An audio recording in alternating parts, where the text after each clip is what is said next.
Hi guys, welcome back to another episode of It's Always Sunny in Colorado. I'm Lauren Galbate. And I'm Todd Galbate, and we are a father-daughter real estate team in Colorado.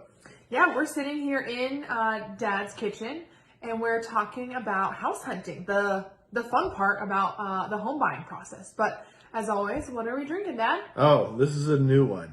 Keystone Lights Raspberry Lime. All ready for the summer to hang out by wherever, pool, beach.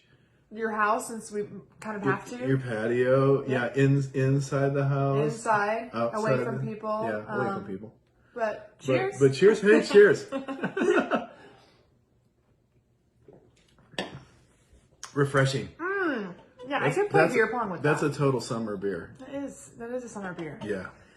Well, so since we're drinking something fun, we'll talk about something fun, which is house hunting.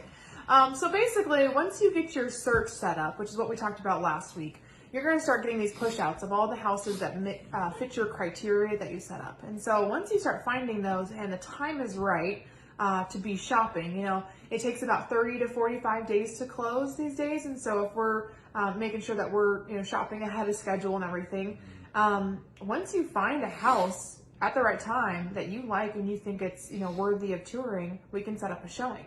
And how that works is basically you let us know, hey, we want to see this one. We'll schedule it, and we typically have to give a 24-hour notice if it's owner occupied. If it's vacant, we can typically see it the same day.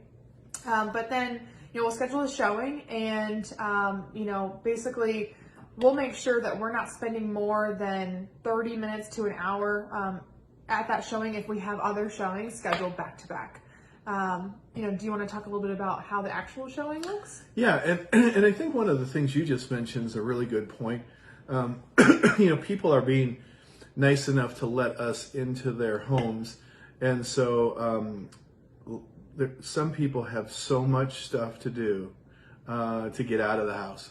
They got to pack up dogs, maybe kids, clean, and so you want to be really respectful of that and give them that kind of notice. I've been on a few showings where it said, did you see the one over on Main Street? Think we could go see that right now? And it's like, should we go knock on their door and see if they'll let us in? And so it's kind of nice to give people a notice. One of the things also that's, interesting is you kind of have to assume you're being listened to. With the video doorbells, I've had conversations on front porches, and you notice the doorbell there, and it's like, hey, maybe we should kind of step inside. But boy, even in the house, people have cameras or recording devices, possibly. And so you want to make sure you're letting, that we let our buyers know to kind of be careful of that. You got to kind of keep your comments at a minimum. You don't want to think, well, man, maybe we can get a deal on this. And then somebody just says, we'll take it. And it's like, hey. And then, or the other one is you don't want to be like looking at a picture and say, you think that's a baby? And so, you gotta be careful. Terrible. Yeah, but you gotta be careful of that kind of stuff. And so anyhow, that's one thing we kind of have to worry about. And then, also one of the things is, I get some really ambitious buyers because it's exciting. It's one of my favorite things to do is look at houses because sometimes you're looking at older houses, sometimes you're looking at newer houses, and you always see something fascinating. Last week for me it was a bearskin rug in a bedroom. It's like, man, I don't see a lot of bearskin rugs, but there's a really big one. It's as big as the room, and so but you kind of want to keep. Like, I find if I'm showing more than 5 houses, everybody starts getting a little blurry-eyed, and then you start talking to them, and they couldn't remember was it the first one that had the fireplace in the bedroom, or was it and so even then as agents, it's so hard to keep track of all of them. You have your printouts and all the things, but 5 is a good max. 5's good. I find that people can kind of recall what they saw, but if you start getting to over that, then it starts to get a little blurry. As much as you'd like to try to knock it out, unless somebody's just in town, shopping, and this is like, hey, all I have is this Saturday to see all this stuff, and then it's like, all right, get ready.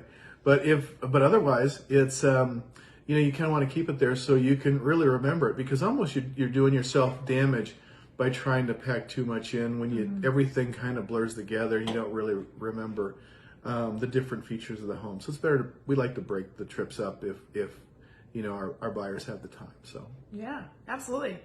So that kind of leads us into the next part, which is what happens when you find the one. yes, The one that checks all the boxes. You're trying. I'll take it. Exactly. The one that you're kind of imagining your furniture in, and you just get all the feels, and that's what we're talking about next week, and basically how that process works. So that's exciting. That's also a really fun time. But stay tuned for next week's. We're going to be talking about making an offer and going under contract. Ooh, Exciting. fun stuff. Thanks for tuning in, guys. Cheers. Cheers.